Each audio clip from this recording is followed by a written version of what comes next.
Teman-teman silakan dimulai. Oke, Bapak selamat sore. Malam.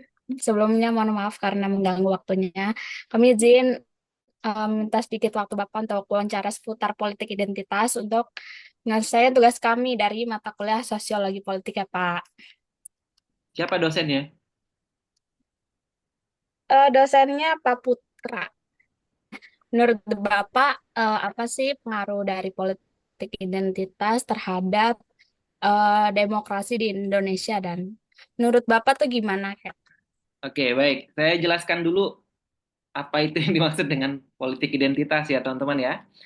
Karena mungkin kalian banyak mendengar politik identitas itu ya seputar masalah agama gitu ya. Masalah mungkin kalau kasusnya di Indonesia kan kayak di Jakarta waktu itu ya di tahun 2017 perpecahan pada saat kelompok Muslim, kelompok Islam misalnya melawan kelompok non-Muslim gitu ya. Oke, kalau kita mulai dulu dari definisi kalau politik identitas itu berarti ya menggunakan faktor-faktor pembentuk identitas dalam politik gitu ya teman-teman ya. Nah, kalau bicara mengenai identitas kan nggak tunggal ya, tidak hanya bicara tentang agama.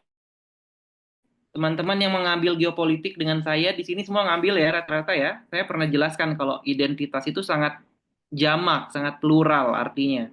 Identitas itu adalah sesuatu yang melekat pada diri kita dan bisa membedakan kita dengan orang lain gitu ya. Misalnya apa contohnya identitas?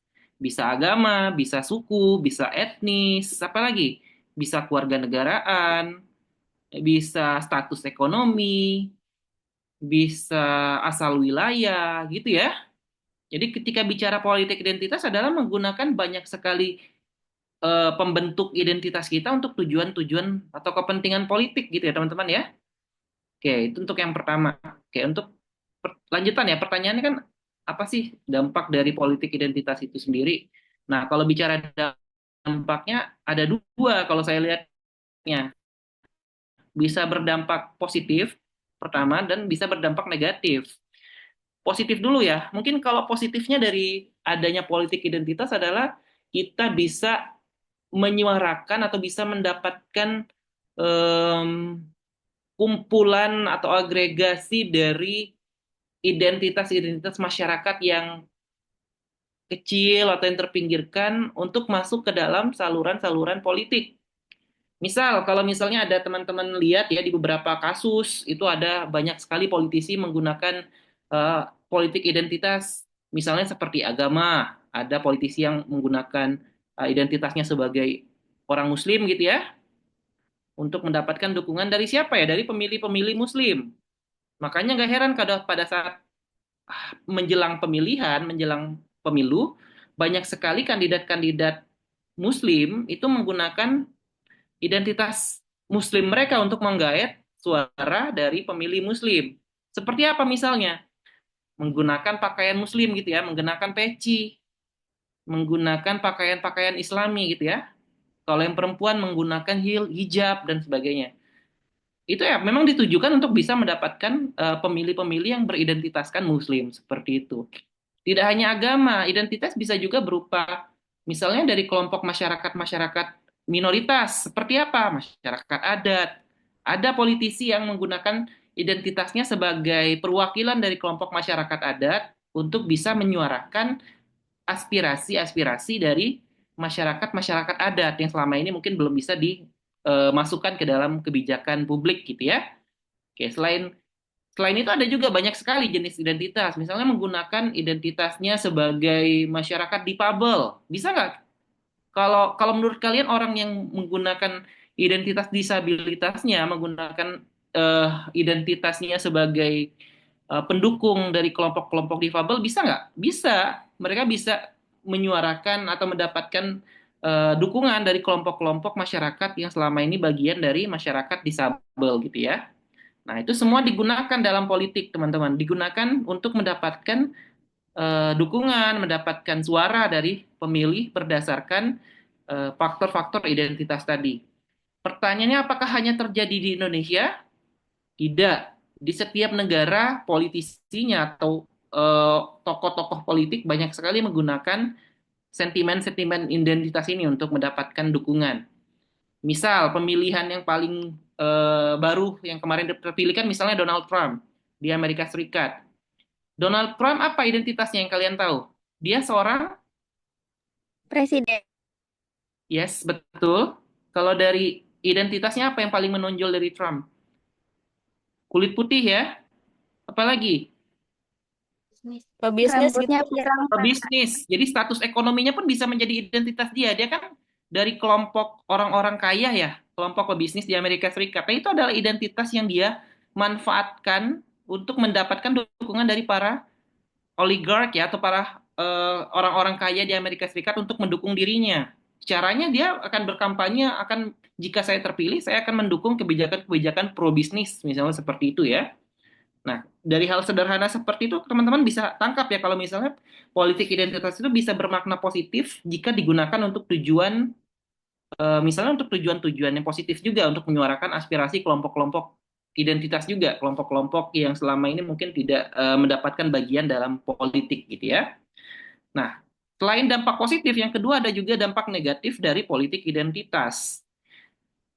Politik identitas bisa berdampak negatif jika digunakan untuk tujuan memecah belah masyarakat atau memberikan polarisasi, menciptakan polarisasi di dalam masyarakat. Misalnya kasus paling jelas itu pada saat Pilkada DKI Jakarta di tahun 2017 yang dianggap sangat kental dan sangat banyak sekali muatan politik identitas berbasiskan apa? Agama. Jadi pada saat itu mungkin teman-teman di tahun 2017 masih SD ya, masih kecil ya. Di 2017 itu jika teman-teman lihat pada saat Pilkada DKI 2017 itu salah satu kandidat yang pada akhirnya memenangkan pemilihan dianggap menggunakan sentimen identitas berbasiskan seperti itu. Nah, jadi teman-teman bisa lihat sendiri ada dua dampak dari menggunakan politik identitas. Bisa berdampak positif dan bisa berdampak negatif. Semuanya bisa didapatkan atau semuanya bisa terjadi kedua dampak itu jika penggunaannya dimaksudkan untuk tujuan yang positif maupun untuk tujuan yang negatif. Oke, itu dulu mungkin ya. Pak, makasih Pak. Lanjut. Ada lagi? Saya apa ingin bertanya? Oke, menurut Bapak itu bagaimana sih media massa dan media sosial berperan dalam membentuk dan memperkuat atau sebaliknya yang melemahkan politik identitas? Oke, kalau bicara peran media sosial sama seperti ya. Jadi dalam menggunakan politik identitas, dia bisa berdampak positif dan negatif, tergantung dari siapa yang melakukan gitu ya, dan tergantung dengan tujuan yang dia ingin capai gitu ya. Begitu pula untuk di dalam ranah media sosial. Jadi media sosial ini kan semua orang saat ini mungkin semua sudah menggunakan media sosial. Media sosial itu sendiri kan sangat masif perkembangannya, apalagi di kalangan pemilih muda atau anak-anak muda seperti kalian. Nah, penggunaan media sosial ini sangat rentan sekali disalahgunakan untuk tujuan negatif atau tujuan buruk dari politik identitas.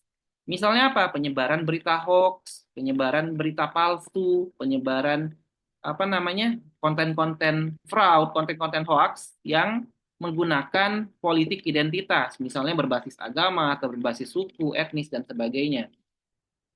Dia bisa sangat mudah sekali dijadikan alat untuk menjadi penggiring opini di media sosial karena apa? Karena pengguna media sosial sangat banyak, terutama bagi kalangan-kalangan muda gitu ya, kalangan pemilih muda, anak-anak muda yang masih awam menggunakan media sosial, apalagi untuk menggunakannya untuk tujuan-tujuan politik. Nah, ini juga dimanfaatkan oleh banyak pihak, oleh para politisi, oleh para partai politik, yang tidak hanya berkampanye secara langsung, tapi sekarang juga menggunakan medium media sosial untuk menyebarkan gagasan atau kampanyenya, seperti itu.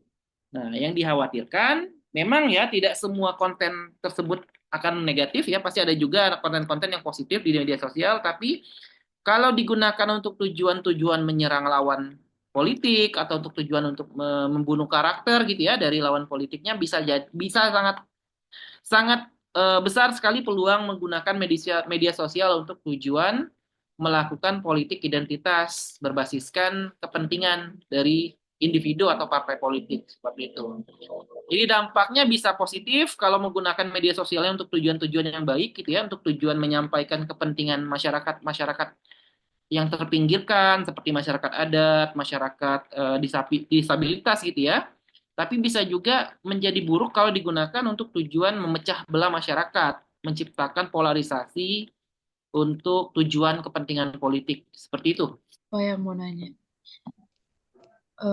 menurut Bapak apa sih tantangan terbesar yang dihadapi masyarakat Indonesia dalam menghadapi politik identitas yang semakin berkembang, yang dimana kita kan sekarang lagi di era globalisasi nih Pak. Nah, tantangan-tantangan yang besar banget yang dihadapi masyarakat nih terhadap politik identitas tuh apa ya Pak? Tantangan terbesar yang dihadapi dalam politik identitas, yaitu yang dampak negatifnya tadi ya. Tantangan terbesarnya adalah bisa menciptakan perpecahan atau polarisasi di dalam masyarakat.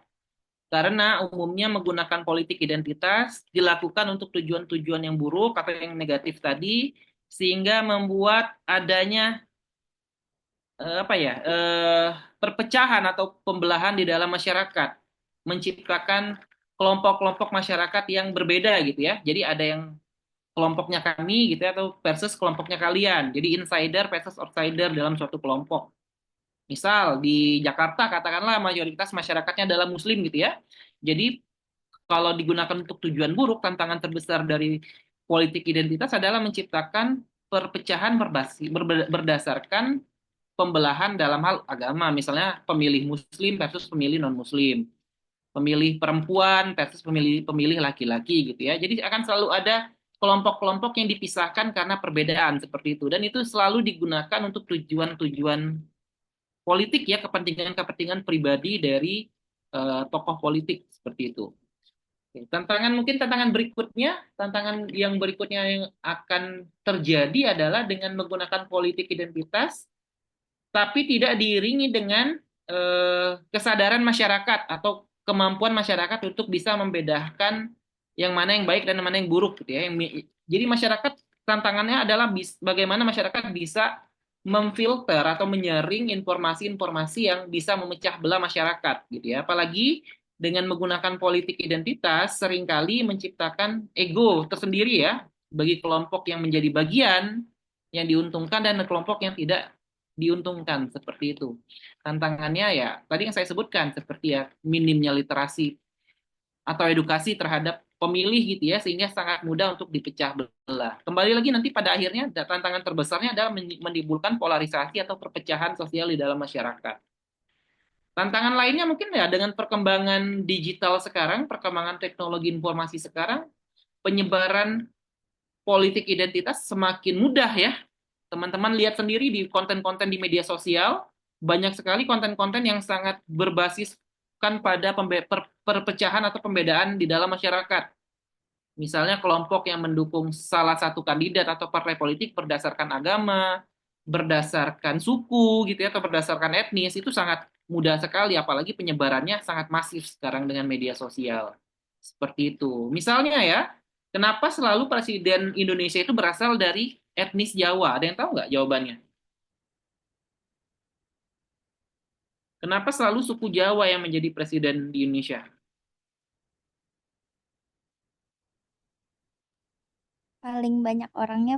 Ya karena mayoritas penduduk Indonesia tinggal dan menetap di mana? Di Pulau Jawa serta beretnis atau bersukukan Jawa gitu ya teman-teman. Nah caranya gimana membentuk politik identitas berbasiskan suku tadi? Apa yang dilakukan oleh misalnya Prabowo atau oleh siapa lagi kemarin yang mencalonkan diri? Oleh Ganjar atau oleh Anies Baswedan, gimana cara merebut pemilih-pemilih Jawa?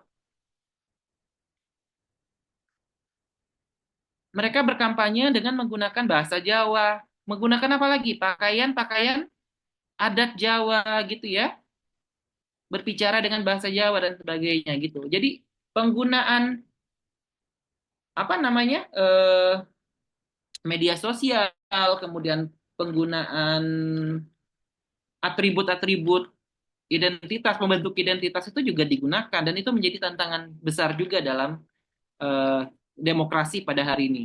Gitu.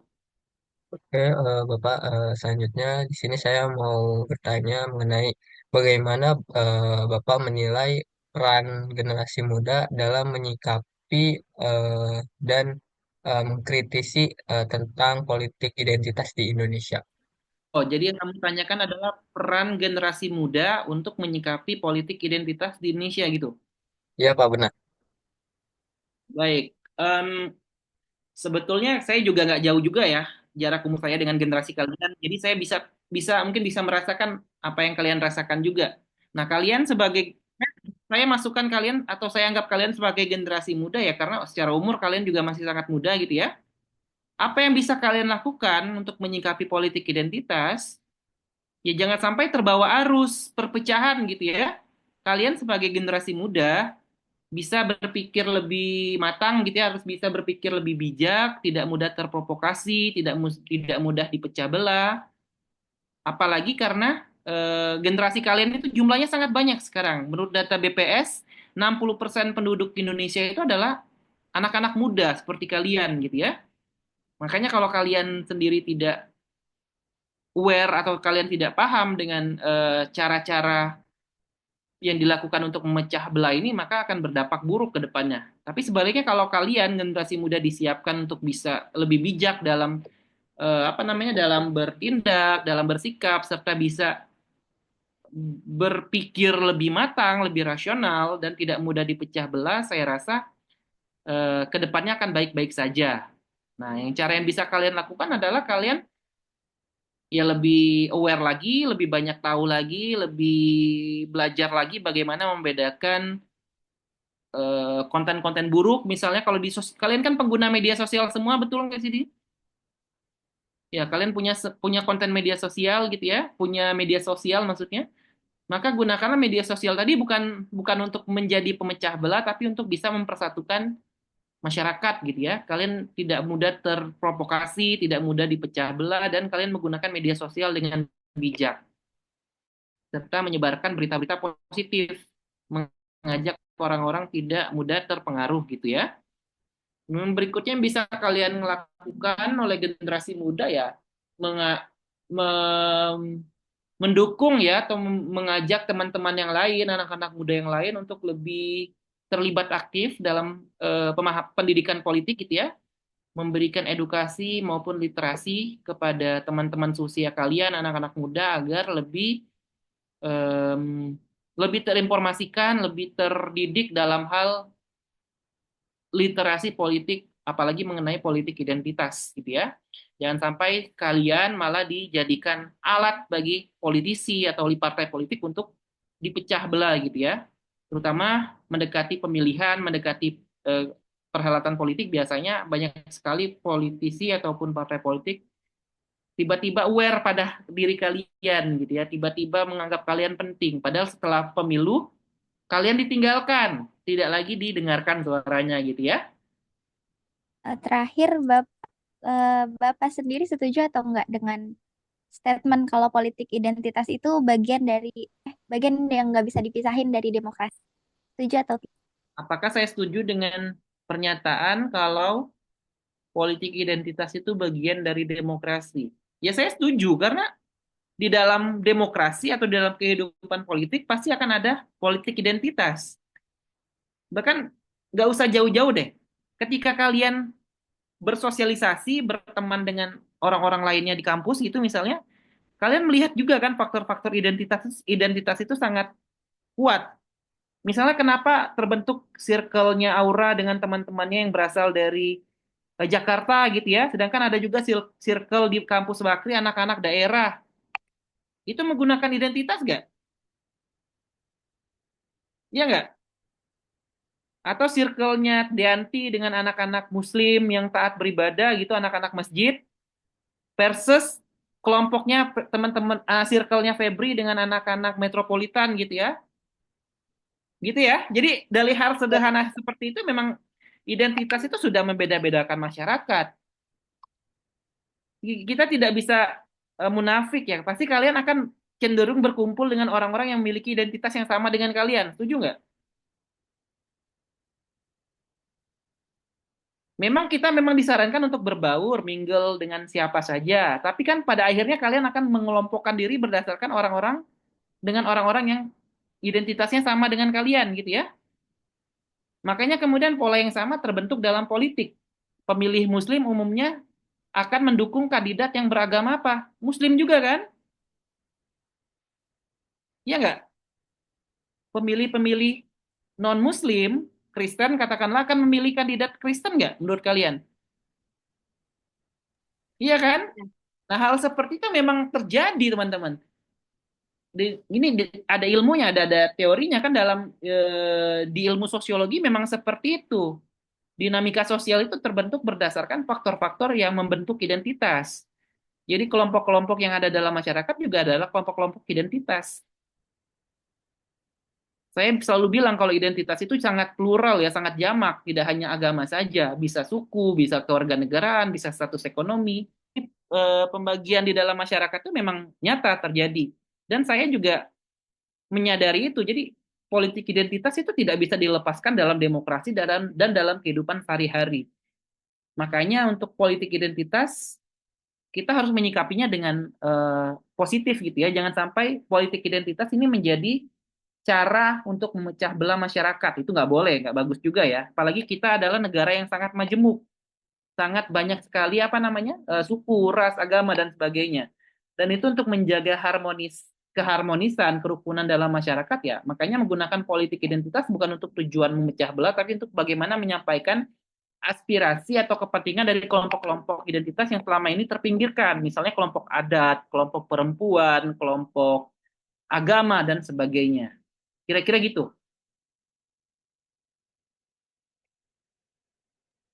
Yang lain? Dapat dimengerti, Bapak. Saya kayaknya itu pertanyaan terakhir.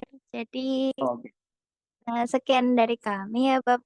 Terima kasih atas waktunya, Bapak. Maaf banget ngerepotin. Makasih, Sama-sama. Bapak. Terima kasih, Pak. Terima kasih Pak Imam. Semoga nilai ujiannya bagus ya. Amin. Amin. Amin. Selamat Terima kasih Bapak.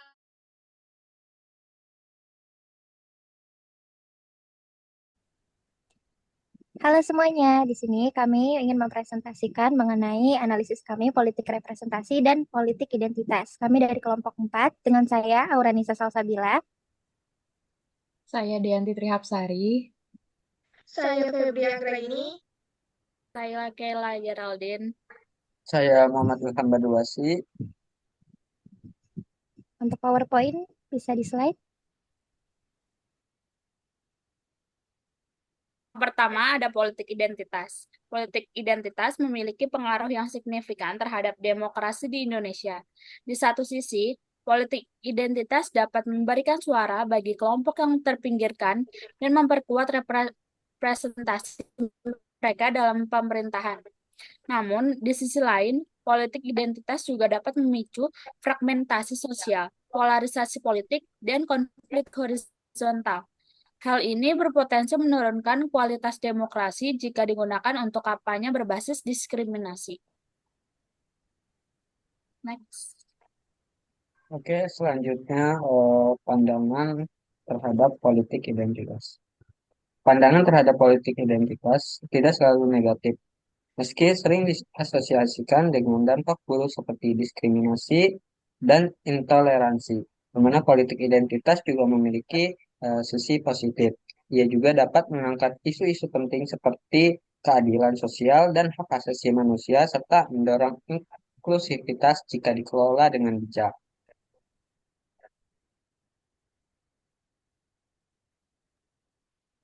Lalu terdapat tantangan menyikapi politik identitas, yang dimana masyarakat Indonesia menghadapi berbagai tantangan dalam menyikapi politik identitas. Tantangan sosial muncul dari rendahnya literasi politik dan sosial yang menyebabkan mudahnya masyarakat terpengaruh oleh sentimen primordial.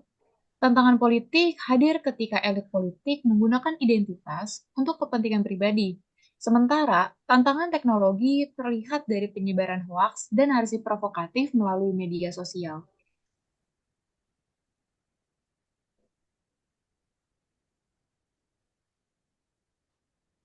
Selanjutnya, generasi muda mengenai politik identitas, di mana generasi muda memegang peran penting dalam menyikapi dan mengkritisi politik identitas, di mana mereka dapat bersikap kritis terhadap informasi dengan menghindari penyebaran hoax serta memanfaatkan media sosial untuk menyebarkan pesan persatuan.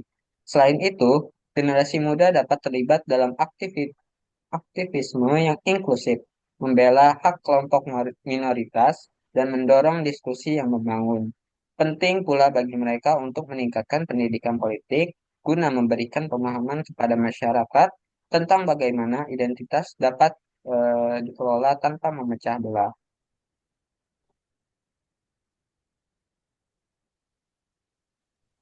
Terima kasih.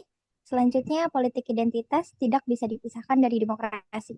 Politik identitas seringkali dianggap sebagai bagian yang tak terpisahkan dari demokrasi. Dalam demokrasi, pluralitas identitas memiliki ruang untuk tampil dan diakui. Politik identitas dapat menjadi sarana bagi masyarakat untuk menuntut keadilan dan kesetaraan. Namun, jika digunakan secara berlebihan, politik identitas dapat mengancam prinsip demokrasi yang lebih universal, seperti kesetaraan dan persatuan. Bisa dilanjut?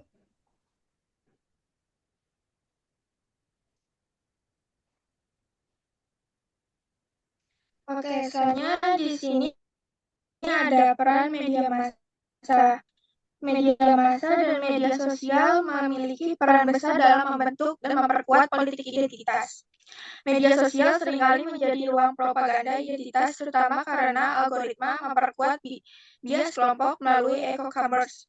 Namun, media juga memiliki potensi untuk melemahkan dampak negatif politik identitas dengan memberikan informasi yang objektif dan mendorong diskusi lintas kelompok melalui konten yang inklusif. Next.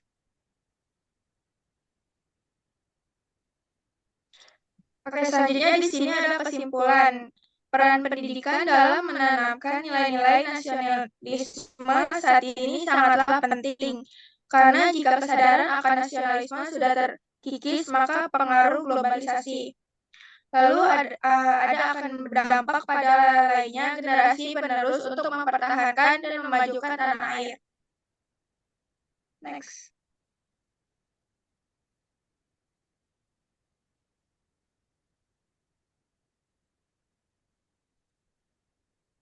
Oke, sekian dari penjelasan kelompok 4 mengenai representasi politik identitas berdasarkan wawancara kami mengenai politik identitas tersebut. Mohon maaf bila ada kesalahan. Sekian dan terima kasih.